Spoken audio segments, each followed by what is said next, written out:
This is May the 8th, 2020, and I came in a little late, but I might have missed like the first few minutes of the Mandy versus Sonya match, but I want to do a precursor before I even jump into that, which is I don't understand why World Wrestling Entertainment, why they do not run ads for their show, or for their shows plural, for Raw and for SmackDown.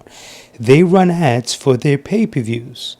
The reason why I'm asking this question was looking at Mandy's IG a few days ago, and she, or someone rather, put up a commercial for her match against Sonya, and I noticed that it was going to be on SmackDown, and I'm thinking like, wait, shouldn't this be at Money in the Bank?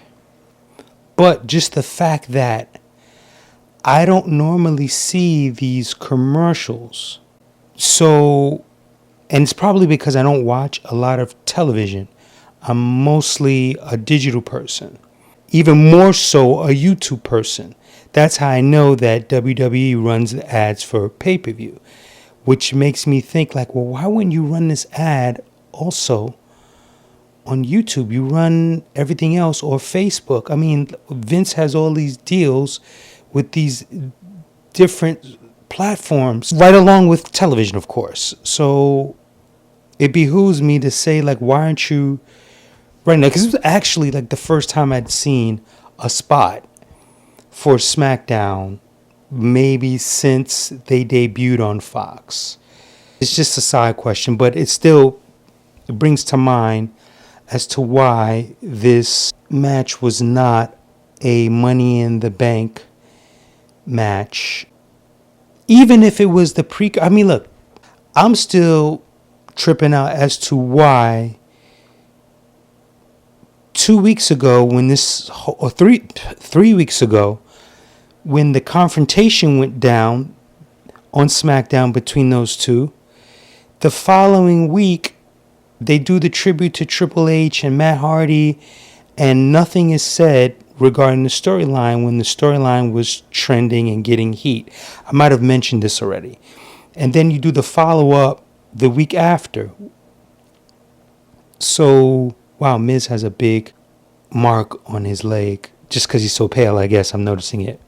Anyhow, so that baffled me. But then again, it's like, why? Yeah, okay. So, anyhow, I had a feeling that Mandy was going to lose, and that's a good thing because we know that now this is not going to be a one and done.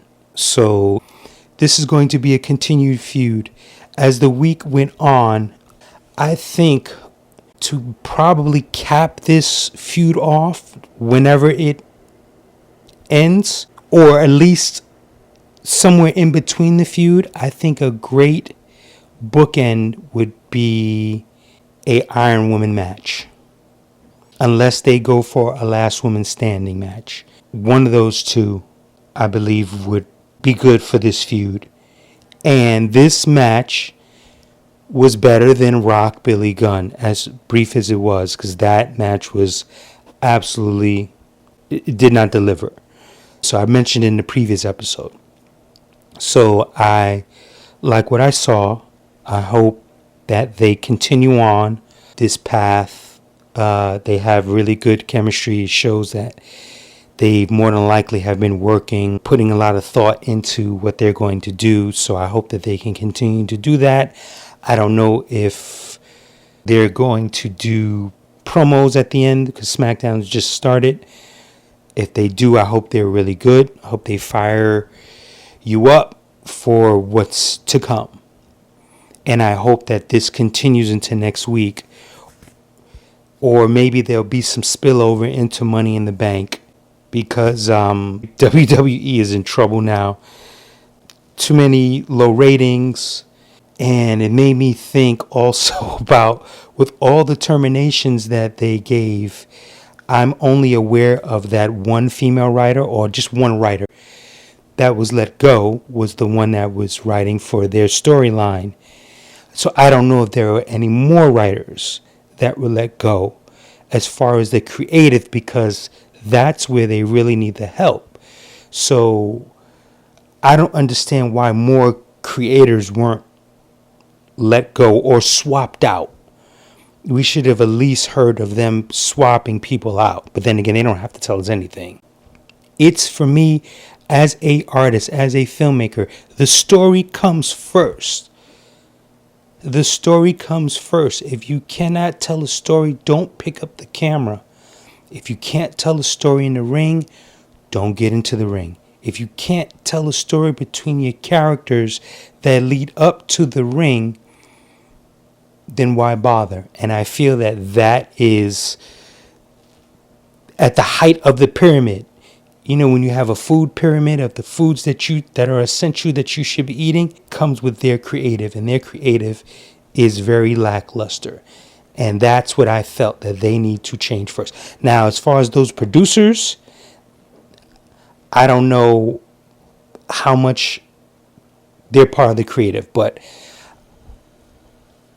I digress. Great match, ladies. I hope this continues by next week. I wish it was pay-per-view. I don't know what Vince was thinking. I'm not sure if it's whether he felt that they wouldn't be strong enough. I don't know. I'm not going to lose too much sleep over it. So that's my statement for this week. Unless they're going to do some other promos that are going to shock the hell out of me and there's going to be some sort of a run-in. I don't know, but cool. I'm out. Thank you.